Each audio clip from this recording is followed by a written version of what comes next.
75,000 Palestinians that are still in the area. The efforts of WHO and its partners have failed, and therefore this lifeline for health in Gaza is now on the verge of collapse. Furthermore, the report of the High Commissioner for Human Rights, dated 31st December 2024, highlighted the catastrophic repercussions of Israeli attacks against hospitals in Gaza, which has pushed the healthcare system to the brink of collapse, making it impossible to access basic treatment that is life-saving or to access safe locations.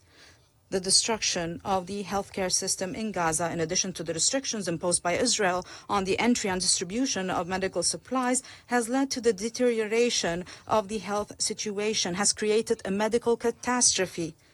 This is now a collective suffering. Facts, Mr. President, show that there are no evidence supporting the claims of Israel that these hospitals are being used for other purposes.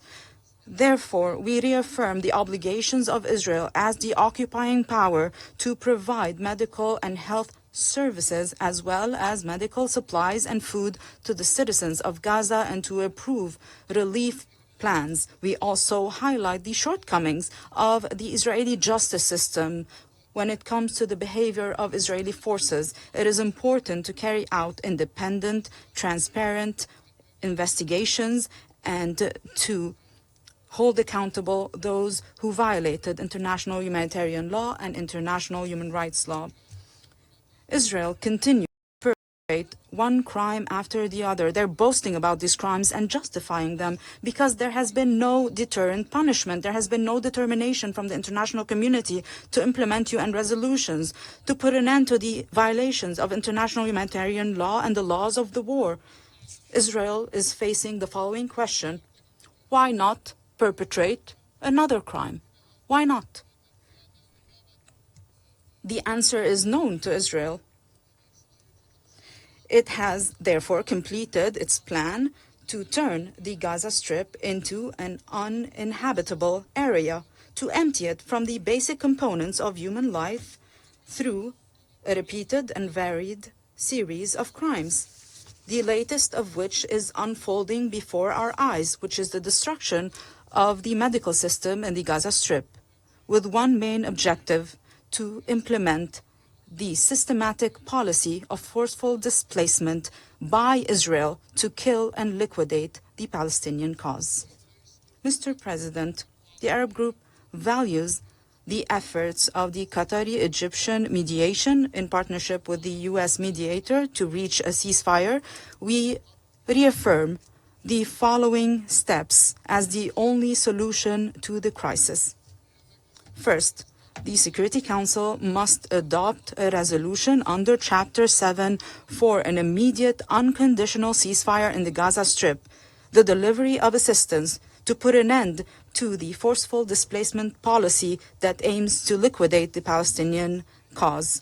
Second, the Security Council must compel Israel through all political and legal means to implement Security Council resolutions, General Assembly resolutions, and the provisional measures issued by the ICJ since the beginning of the crisis, and to compel Israel to provide assistance to save civilians from the risk of famine. Third, the Security Council must shoulder its responsibilities pursuant to the UN Charter to compel Israel to stop attacking hospitals, civilian objects, to immediately release medical personnel and the patients that it has detained, to provide protection to them pursuant to international conventions, including Security Council Resolution 2286. Fourth, accountability for repeated Israeli crimes, especially those against hospitals, doctors, and patients. These has been the most heinous manifestation of ongoing Israeli crimes in Gaza since October 2023. Israel must cooperate with international tribunals to prosecute the perpetrators of these crimes. Fifth, all countries which respect international law must immediately suspend exporting weapons and ammunition used by Israel in this massacre for over 16 months so that you can deprive Israel from these tools of murder.